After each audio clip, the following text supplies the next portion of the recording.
ভিয়েতনামের বিপক্ষে প্রীতি ম্যাচে ৩ গোলের হারে কেবল মাঠেই নয়, ধাক্কাটা লেগেছে র্যাঙ্কিংয়েও।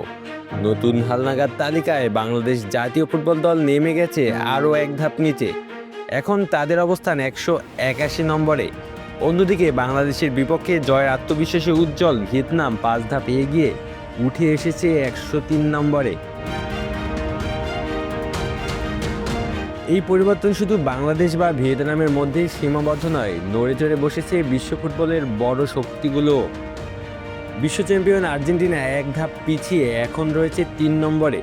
তুলনামূলক দুর্বল প্রতিপক্ষের বিপক্ষে জয় পেলেও লিওনেল মেসিদের পয়েন্ট খুব একটা বাড়েনি। সেই সুযোগে ২ নম্বরে উঠে এসেছে ফ্রান্স, যারা সাম্প্রতিক সময়ে ব্রাজিলকে হারিয়ে দারুণ বার্তা দিয়েছে।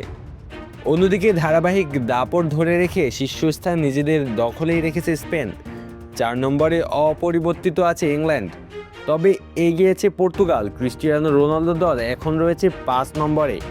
একইভাবে এক ধাপে এগিয়ে ৬-এ উঠে এসেছে নেদারল্যান্ডস। এই হিসাবে সবচেয়ে বড় ক্ষতিটা হয়েছে ব্রাজিলের।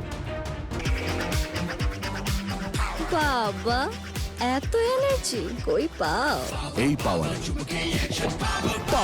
চুমুকে অ্যাকশন। ফ্রান্সের কাছে হারের পর তারা ২ ধাপ পিছিয়ে এখন রয়েছে ৭ নম্বরে। শীর্ষ ১০-এর এই ওঠানামা প্রমাণ করে বিশ্ব ফুটবলের প্রতিযোগিতা এখন কতটা তীব্র। র্যাঙ্কিংয়ের ৮ থেকে ১১ নম্বর পর্যন্ত কোনো পরিবর্তন হয়নি। মরক্কো, বেলজিয়াম, জার্মানি ও ক্রোয়েশিয়া নিজেদের জায়গা ধরে রেখেছে, তবে এক ধাপ এগিয়ে ১২ নম্বরে উঠেছে ইতালি। বিশ্বকাপে জায়গা নিশ্চিত করতে তাদের সামনে এখন বড় চ্যালেঞ্জ। বিশ্বকাপের বছরে র্যাঙ্কিংয়ের এই ওঠানামা ভক্তদের উত্তেজনা আরও বাড়িয়ে দিয়েছে।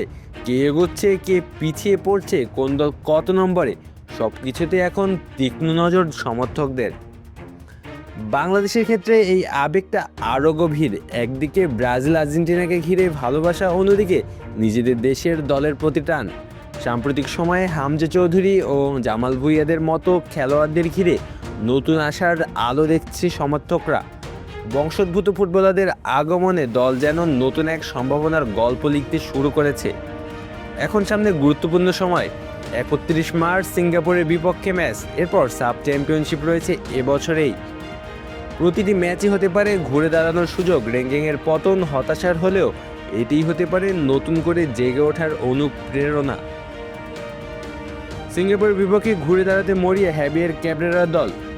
গত জুনে হোম ম্যাচে ২-১ গোলের ব্যবধানে হারের প্রতিশোধ অ্যাওয়ে ম্যাচে নিতেই চাইবে জামাল ভুঁইয়ার বাংলাদেশ। তাছাড়া এবছরের মেগা ইভেন্ট সাব চ্যাম্পিয়নশিপের জন্য স্কোয়াড গোছানো, শক্তিশালী টিম কম্বিনেশন তৈরি করার জন্য আসন্ন প্রতিটি ম্যাচই অত্যন্ত গুরুত্বপূর্ণ। আলো আসি তালুকদার, অন ফিল্ড।